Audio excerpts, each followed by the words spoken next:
over the weekend twabadde ne Eddy Kenzo ku Lwomukaaga so yakikwasiganyiza bulungi Ekololo airstrip era nekigwa abayimbi bangi bayimbye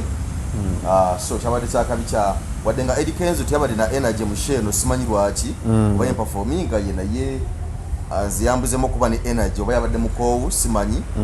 so nenga yasobodde okujja nayimbira abantu be nga bwe kyabadde naye okuva shule yawedde ebigambo yadde bingi ku social media okwo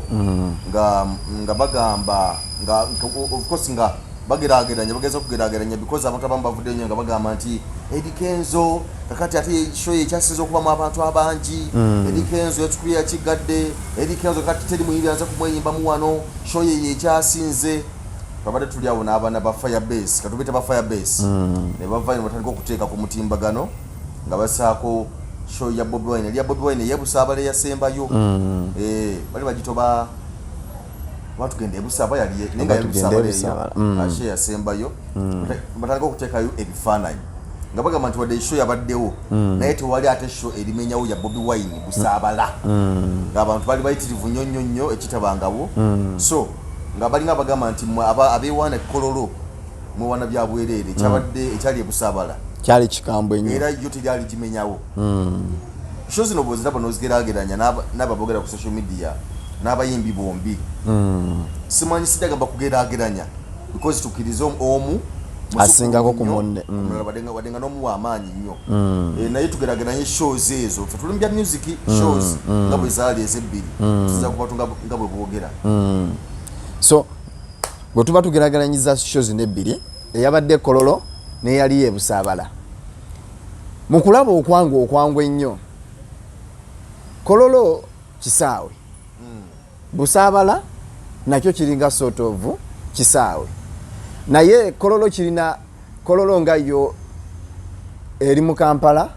Busaabala ali mu kyalo si kyekyo nti ali mabbali wa kibuga ndozo ina Wakiso ali mu Wakiso Kololo ali mu kibuga wakati gwoba olaba bivulu ki naddala endongo gitera okubeera nga tutegeka mu kyalo eri nijyo tegeka mu kibuga eriwe esinga nnyo okubeera nga yettanirwa nnyo abantu abangi nga wategese omuziki n'ogamba tugenda tegeka omubbali oba tugenda tugeze ku kizinga n'oli n'omugamba tugenda ku Serena gwoza wa abasinga okubeera abantu abangi ennyo anti mulimu ne factors kisinzira oluusi oyinza okuba oluusi nga endongo tegese ya bwereere oyinza okuba nga ku Serena ogitegese nga ya mitwalo 5 oba 10 nga emabbali w'ekibuga ogitegese nga yiri ku mutwalo oba mitwalo 2 kisinza n'abayimbi kibooleeta kugamba waliwo factors zikitunuli show ya Kyagulanyi Ssentamu Bobi Wine yagitegeka yali ku piiki y'amaanyi nnyo show ya Kenzo yagitegese teyabadde ku piiki y'amaanyi wadde n'omulundi n'ogumu lwakuba nti abantu bagenzeyo okusinziira ku simpase okumusaasira nti yajja n'agitegeka lockdown n'akola ki n'agiyingiramu n'agikuba kwe kuweza ku namba y'abantu eyo ennyingi eyo naye show ya Bobi Wine abagendayo gwemba nga mwalaba bulungi nnyo abantu bagendayo simanyi na muwendo gw'abantu ogwali eri tosobola gugerageranya wakati wa Busaabala ne Kololo gambe nti Kenzo yakikubye nnyo okusinga ku Bobi Wine tekisoboka na kubaayo bw'oba osobola okubeera ng'okozesa magnetive calculating nawe n'okozesa just bukozesa ngalo zo n'obala bubazi omuntu eyali Ebusaabala gwali mutwalo gumu okuyingira Ebusaabala Kenzo gyabadde emitwalo meka ordinary yabadde mitwalo 2 yes emmeeza yabadde ya mitwalo milioni 2 ne milioni 5 ndoza tubeere nnyo ku ordinary because bye bantu aba bulijjo yes bwe tuba tukalukulatinze ordinary bali basasula kitwalo bano babadde basasula mitwalo egyo emitwalo 2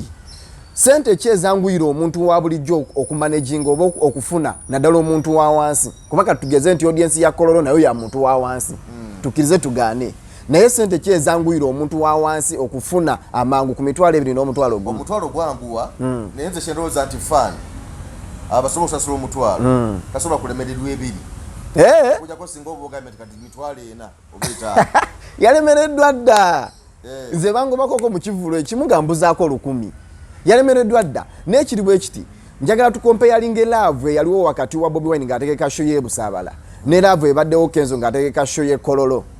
olabira ddala nti okwagala okungi bali abantu kwe baali balina mu Kyagulanyi Ssentamu Bobi Wine kwali kw'amaanyi nnyo nti abantu bajja nga ne bwoba omusabye emitwalo egyo agisasula ne bwoba ogambye nti okuyingira ordinary agenda kubeera wa mitwalo 10 si mmeeza si ki ng'azisasula ate ekyawukana nnyo ku kyamusuuza eri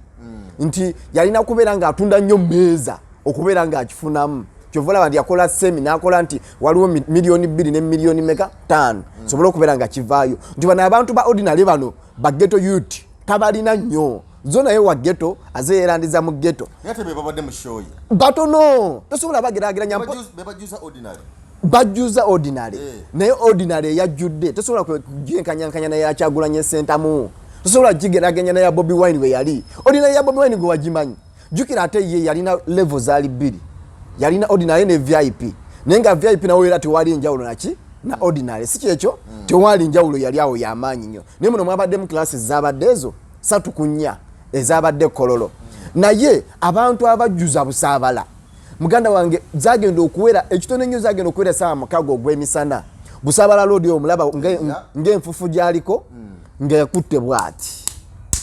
kati simanyi jamu w'Ekololo yakwatiddewa walabyeko ku jamu wona wakute wona natuse ku show zabadde sawa 3 zadde ziweze sawa 3 naye tewabaddewo jamu nenga fine mbere yadde daga nti show ya Eddy nenga twalinyo gabona nti kakati okuva eno ku Hotel Africana kwambuka waliwo wagula okutuka Ekolo waliwo ntikikwatiridde ndowooza enjawulo ndowooza ogiraba ate nekirala nti show ya Eddy Kenzo yaddeko abayimbi okuva ebweru kwabaddeko Harmonize kwabaddeko Mampi kwabaddeko kwabaddeko waliwo omuyimbi we South Sudan kwabaddeko abayimbi ab'enjawulo abanene abavudde wabweru kyerooza nti nobolewo noyo advantage esobola okubeerawo naye kati Harmonize tasobola era kuleeta bantu bannyo bali awo bameka tasobola kuleetera abantu bannyo kati gwe kola bwoti tekwaliko wadde muntu just yali one man stand nga ali yekka n'amajege bakabaka abo ne bakuba shonga y'amaanyi nze okutandikirawo mugundi mugangu okweyongerayo gangu masajja okweyongerayo okuleega eri jamu yakwatirira bwati ng'oyinza ogamba obaani agenda okujja oba mukulu ki abantu babola kata kusimba na bitooke kulindirira show kyatuka ekiseera nga bwe batabeerewo like bino bye mukozesa zino baba zita fire extinguisher oba gas ya exchange nga omuntu ayinza okuziyirira eri just lwakuba nti weeza yaayo nnungi bali ku mazzi nti amazzi gali gaba empewo eri ejja ne bafuwako naye senga babadde nti omuntu eyali Ebusaabala n'omukwata n'omuteeka mu Kololo andi kati ate oyo Kololo abooga oluboga si lwakuno abooga oluboga si lwakuno so tolina woogeraageranya Kenzo na Bobi Wine nti abantu basasula ssente zinalabako abantu abamu nga basasula ssente in advance nga gamba watusabye omutwalo neffe tugenda kukwata mitwalo 10 tukuwe of which ene wamusuuza bazze nga bamutwalo I mean mitwalo n'ebiri naye nga era olaba okwegayira kwali kw'amaanyi niwe tuddako ne mukulanga musuuza yalanga nnyo oli yayogera omulundi gumu n'aduumira yaduumira Busaabala twolekere n'aduumira naye no yalanze gundi zonna platform zonna n'azigendako n'agenda endowooza olaba nti energy yateekamu mungi nnyo okusika abantu bano okujja okusinga ku laavu eri nti abantu bazze yes naye nga tebalina nnyo laavu y'amaanyi nnyo ate boogerageranya n'abajja Busaabala tugende Busaabala nti bo bajja nga ne baba tebagala ekyo ky'amaanyi nnyo nti obayimbidde nnyo kiri awo ky'amaanyi naye nga bazze era nga we bali bazze kuyiwa mubiri kati wano wabalabye nti kubanga Eddy Kenzo yasoka nakola road to Eddy Kenzo nagenda mu district ezenjawulo yes ndowooza nga yetegekera nga ajja yeepimapima n'asobola zibadde nyingi yes nti abantu baweeze nnyo era abantu bagamba nti babadde bangi just because of okulanga omusingi gwe yakoze ogw'okulanga gwabadde kuki magida nnyo yalanze bulungi nnyo aye n'abayimbi ne bamuteerawo nnyo laavu lwakuba nti era bwogerageranya era abayimbi abaiteekawo wali eri ku Bobi Wine baali bangi nnyo ate okusinga era eno baali bangi nnyo kuba buli omu yalanga nga babitaddemu ebyobufuzi naye nga abantu tebatidde nga buli omu awanika waggulu nnyo nga buli omu ateekayo nga buli omu agira era akaseera kwe twamanya n'abayimbi abasinga obungi nti kazibwe kapa gweno gundi Eddy yawe agweno bava ino agamba oba ekijja kikole ki kijje then kati ate tuba tugerageranyiza ogenda okulaba muntu olengeramu ko ka politics akatontono kubanga politics ne music tewaliwo byawulira ogenda okulaba nga Kenzo ayina engeri gyafaananamu ko olwa yero mu kivvulu kino omugenyi omukulu wa mulabi nabbanja okitegedde ekintu ekyo nti amaanyi ndowooza ogalaba agabadde waawo nti kisoboka okubeera nti ndaba NRM ne NUP nga waliwo embiranyi naye era nga gye muva ne gibulaga nti era NUP ogenda okulaba ng'era ekizeeko mu bintu byonna gwe ebize bibeerawo obimanyi ebize bibeerawo wano mu ggwanga lyaffe ogenda okulaba nga NUP eriko wagguluko okusingako kweno nti kati bwe tuba tugerageranyiza shows zino wakati w'eryenvu ne watermelon olabira ddala nga watermelon ye yaliko waggulu nnyo no wa red okusingako ku lyenvu nti ono yalina n'abagenyi abakulu eri tetwalina mugenyi mukulu omugenyi omukulu yali Bobi Wine ye nga ye mwennyini omuntu yali nga ye omuntu nti amaanyi gaalina tosobola gagerageranya na ku mugenyi mukulu Chief Mona eyabadde side zeno Chief Mona nalabye yamukwatidde oba bukadde bwabadde mutaano sente zinaziyiwawo yaziyeyo bubi nnyo ne Chief Mona yali eri ye yaze Kenzo yamuyitangaze amongereko ku power eno ye Chief Mona yali agu ejelyo nelikuba show enyimba nazi performinga bulungi nnyo ne performance by the way omusajja atukuba omuziki ze wena manya nti omusajja Bobi Wine asabulira ddala yatukuba omuziki nga gwa maanyi nnyo so tosobola gerageranya abantu kololo oyo simanyi bantu bameka abagendamu naye bwe mba nkozesezza amaaso gange ndabira ddala nga yes ekivvulu tusobola okiwa nti kyamaanyi Eddy Kenzo okusinzira kati nga bali because kati abantu bogedde bingi ngambu nambemu abalabaga kati ate wakabi nnyo kitegeera Eddy Kenzo no okusinzira nga tusinzira ku show eyo Eddy Kenzo festival omuteka mu kitiiki omuteka mu level ki Eddy Kenzo kati wamaanyi ekyo tukikanyeeko tukirize tugane show zize zibaddewo tubale tukyatenda show ya Winnie yali erugogo nti yakuba naye ekituufu kyo kiriwo ekiti musuuza kye yatulaze machuwa byonna byabadde ayitamu emabega eri byonna ebyobufuzi awo ne bimukubakuba ne bikola ki naye nze nabadde sikisuubira sijja kulimba kyenalabye nabadde sikisuubira era kyabadde akabakaba nga obuzigo obw'ekirogo nti abantu tebamwagala akimanye nti abantu bakola ki bamwagala abantu bamuyiddewo omubiri zo ate era tasobola kubeera nga ajja mu nnamba emu oba nnamba 2 oba nnamba 3 ekyo tekimumpeesa ekyokuba nakola show ngeri successful bwetyo omanyi bingi nnyo because ndabyekawo abantu abamu nga barankinga abamutadde mu nnamba emu abala mu nnamba 2 abalala okitegeera asobola okubeera nga akoze ebyafaayo okola ebyafaayo tebikufuula kubeera nnamba emu wadde nnamba 2 sobola okubeera ewakaawo naye nga gwe omukulu omwana omukulu omutabani asooka nga yalina empisa yagondera abakadde tekimufula kuba nti yamubereberi yasooka yes ezo characters oyise nazo z'amaanyi era tuzaaniriza naye ate waliwo era bakulu bo abakusooka mu eno game ng'ate bagikubye nnyo olw'okuba tebannaba kutegeka festival tekikufuula mwana nti gwana abeera ku bbeere lya maama paka nedda yes abikoze BET agireese ategese festival sometimes tubeera ne dreams nti nina ekirooto kino kyokola festival nina ekirooto ekyo nze sijja kukola concert nze sijja kukola kyebyo birooto byabituukiriza nga ye omuntu naye tudda tugambe nti tugenda kulonda kati ba icon ba legendary ba musician tugenda kuteeka nnamba emu tumubale nti nnamba emu yoono oinspiriza abantu bameka n'obaleeta ku board naye abaleese Eddy Kenzo baliwa abaleese awadi azifunye BET BET eryemu mu East Africa Diamond naye yagireeta mpozi nomination eyo yasookera ddala okubeera nga etondebwawo ku mulembe gwa Kenzo eyo gye bamuteekamu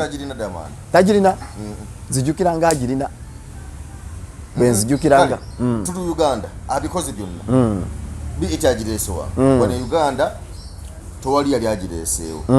awadi zaazi kukumbye zonna mu buli nsonda ya Afrika yonna n'Amerika azireesewa abayimbi bangi bataddewo abatambulira ku mugongo yakoze atunze music wa Uganda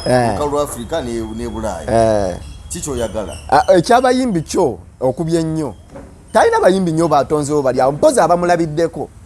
ne bagamba nti naffe tusobola okukubera nga tukimekinga naye tewali nnyo bayimbi bali awo bamanyi nnyo nti baleese bwogerageranya n'omugenyi omukulu gwe yaleese tugeze nga Harmonize gwe yaleese omuyimbi oba tugeze Diamond yamukola Diamond yamekinga aye naye n'afuuka star kakati gwe mbuuliraako oko mayinja addako owa Kenzo awo next kulutu mumbuulire nga w'amaanyi sewa misinde loni sitamina abayimbi bonna bazze bayita mbuyisi nti bajja beerandiza bokka nga bo tewali nnyo kyamaanyi nnyo kiri awo nti ono yamumekinze ekyo kyasinza okubeera nga kinnuma nti Yesu yagala tukulankinge mu nnamba emu ng'abantu beboogera naye nnamba emu ogigwana okoze ekyetaagisa wadde nannyini mufu yakwata ewawunya nga bwe tugamba buli kaseera naye naawe olina okukwatako sometimes ewawunya wadde olina okuyambako abaana bano ekyo kyekigenda okubeera nga kikufuula ow'amaanyi so sikola festival cause festival at the end egenda kuyamba nga ggwe omuntu BET Yesu ogireese tugitadde wali eri mu gundi bagitekawa mu museum terina nnyo kyamaanyi nnyo kyegenda kugira naye bw'oyamba ono omuntu omulala ono n'omugjayo ntugamba nti kati big talent bwe tuga ekiseera ng'eri kukikkirira waliwo omuntu omulala asobola okubeera ng'aboggola Kenzo wootoli tubakusibidde Ivory Coast tulinawo wano omumuli omulala ogwa gundi ogenda okubeera nga gukwatidde big talent bakusibidde mu Ivory Coast tosobola kuvaayo big talent eri luddaki tewali esigaza just linnya bunnya nti big talent ne bana abantu abakuyambako bano babeta baani abasobola okubeera nga baddukanya ebintu byo kyekyokka naye tewali nnyo kyamaanyi nti kyoleese nti abayimbi babano bagulupinze oba mekinze just bakulabirako bulabizi nga ba big eye nakulabirako naye nakimekinga najja nakubaza azibandi matiriyo bano bagravity omutujju nalaba gravity ng'ayimidde mabega wa Kenzo ng'akyali eri ku zero kati senga naye teyeerandiza yekka n'agamba nja kubeera wano mu big talent kwegamba nti abayimbi bamulabiddeko abamu bamulabiddeko obulabizi yes babeerako naye yes tabamekinze just asola n'emboozi zo bw'oziwulira zikuzaamu amaanyi naye bw'oziwulira n'okomawo n'otagenda kukola kaba kaweddemu olina ziwuliriza emboozi ze omala ogenda okole ki okyapunkane kyekibi ekyo nti Kenzo alina obusobozi big talent yonna nga bw'ogirabaawo alina obusobozi obusobola okubeera nga aleeta abayimbi wano kati kankuwe example olaba ono muvubuka ono omuwala yani ye Pia Pounds yasookerawa big talent teyabeera nga yeye ebbanga lyonna naye oluyimba lwali terwagaana kati bwe yavaayo n'adduka emisinde n'agenda mu gunira ne yeegira ate oluyimba n'alukola ki n'alumekinga n'aluleeta naye ate omukulu bwe yawulira nga oluyimba lugize n'adduka emisinde atajja atule kuki ku remix so ndabaawo awo obutali buntu bulamu obutali buntu kati kuba yatambuza njiri ya ubuntu kitegeeza leetako abantu abalala booleese tetuganya abantu beekyanga abantu beefuula neggwe yamba empeera esigale ng'eriwa Allah oba Katonda yanaabeera ng'akusasula kati bw'oba oyagala ebyo tubimaking ng'ogasseeko biityo gireeta ng'ogasseeko kuba kololo n'abooga ng'ogasseeko okubeera nti okubye buli mwaka ng'oleeta oluyimba olwakabi agamafuta Katonda yagamuwa agamafuta musuuza agalina buli kaseera atuleeterayo oluyimba atisti lututambuzaako emyezi kati ebyo byonna ng'oyagala obbiwoomya supu awunyume bulungi nnyo ng'awooma yongerako okono okumakinga big talent eno efuuke record label ebeera record label nga y'amaanyi bagambe nti bannange ono omuyimbi Loni Sitamina oba omuzinyi kati senga yakola Loni Sitamina oyo n'agamba kati mukoledde ekkulu y'abazinyi ebeera awo bwetyo tipu swizi nti Loni Sitamina ne tipu swizi mubeere mwena tukole foundation wano nga y'abazinyi y'abadansa naye nga big talent yandibadde ekuba buno obwana obwamuzinira mu sitya looso obwo tugeze yes yabuyambako naye senga yabuwa paani nagaba kati omanyi bana abana kamba signing officially anti tainza basaninga because balina management ya bali na management nese ngera bali batudde ku drawing board ne batese ni management yalina sente ngona abasinzaako omukono ne batesa naga kati nze nja kusharinga percentage olusi naye abakyana okutambuza career ye ali wayenda Eddy Kenzo nti toyinza kuyaku waba olusi betainza kukola olwensonga nawe bocha atambuze enjiri yo ekikyo nawe kyana woyagala otuuke takati atebo budda mukusikatira loga ndalika katika obongo kamutege kono lusina wenzo okulemerirwa ate mwembi ne mulemerirwa lumu because buli muntu abana ebigendererwa bye mulamu teri katika nkubulire kino ebintu tebigwayo okuyayana kwensi kuno tekugwayo lero osobola okuba yiti enkera walo nenkusanga ng'olina oluyimba olulala olupya nenkugamba nti wakuba sitya losi nga toyagala nakujogera nako yadde nga toyagala nakujuulirako yadde ng'ate oŋŋamba muganda wange nina ate olupya terumanyi sitya ki nti tebigwayo saawa zino ogamba nti osobola okuyamba omuntu ate nga naawe weetaaga okuyamba kati mazima ddala Kenzo byabikoze abikoze byonna abimakinze local international atambudde shows zonna azikubye akoze ebikulu ebyamaanyi ebyewuunyisa wano tewaliyo kyamaanyi kiyinza gamba nti asobola saa zino okubanga awa omuntu omukono n'agwa ng'agwa ku ddiiru ki akyaliwo ennyimba ze zaakoze empya n'enkadde agenda kuziryako ebiseera n'ebiseera ebbanga n'ebbanga kano ke kaseera ak'okubeera ng'akola ebintu bya icon byalina okubeera ng'akola oba legend byalina okubeera ng'akola kano ke kaseera k'essaawa zino eggumidde ennungi ate ng'akisobola atambuddeko alabye usafi kikyekola atambuddeko mu Ivory Coast agenzeko mu Cameroon Gabon agenzeko mu nsi ez'enjawulo alabye abayimbi banne ngeri gye bakikolamu gye bakimaking okubeera nga ate babenyumirizaamu kati bw'oba oyagala tukwenyumirizemu nti papa obikoze be it ogirese eri mu museum okoze buli kimu kyonna twongereko ako ka plus ojja kulaba awo ensigo egenda okubeera ng'enyuma ojja kulaba ekikulu erinnya big talent wabeerawo emotoka oluusi lwempitako eya big talent nempitako bweti negenda neŋŋamba senge emotoka eno erinda nemovu rekodilebo erinnya lino nga bwenditunuulira bwenti kati bwe newabeerawo emotoka ya Swangiza Avenue bwempitako neŋŋamba yes buli bwempitako bweti ng'etambula nga eriko Swangiza Avenue ndabira ddala ekintu ekigumidde ekintu ekyamaanyi ennyo so kyendowooza nti abayimbi bano kyebalaakinga okutwaliza awamu kale toyanzege so embozi wabadde bagerageranya ku social media awo akati era mugamba nti kolo yadde y'amaanyi naye ate kangabe percentage Busaabala eyo show njigerageranya ne Philip Lakedube we yajjira wano omusajja nkubuulira amazima mpozi yakuba Nambole yali Nambole egwe njigerageranya abantu bajja nga bafiira ku Lakedube nga bazze kulaba omulwanyirizi w'eddembe nga bazze okulaba omuntu alwaniridde South Africa kati wembangerageranyiza Lakedube ne Bobi Wine enjawulo ndowooza ogiraba nti ntono nnyo nti abantu bagenda Ebusaabala nga bagenze kulaba omuntu soja waabwe omuntu gwe baagala omuntu azze okununula eggwanga omuntu jjukira yali amaze ebbanga Yesu yali ayimba naye nga takoze nnyo gundi bivulu ng'ebyo nti abantu bagenda era bwe mbangerageranyiza musuuza njamuwa 60% eyo ng'eriko okulanga okw'amaanyi kwe yakoze ng'eriko okutalaaga ebitundu bye yatambudde district zonna ez'eggwanga ng'eriko omukono ogw'eryenvu byonna oli ngenda muwa 97%. Okay. Yes. Toyanza ge tunza kusukka bwawo mbadde Jeffrey Mayanja aka Mr. Wagwan with Cowden.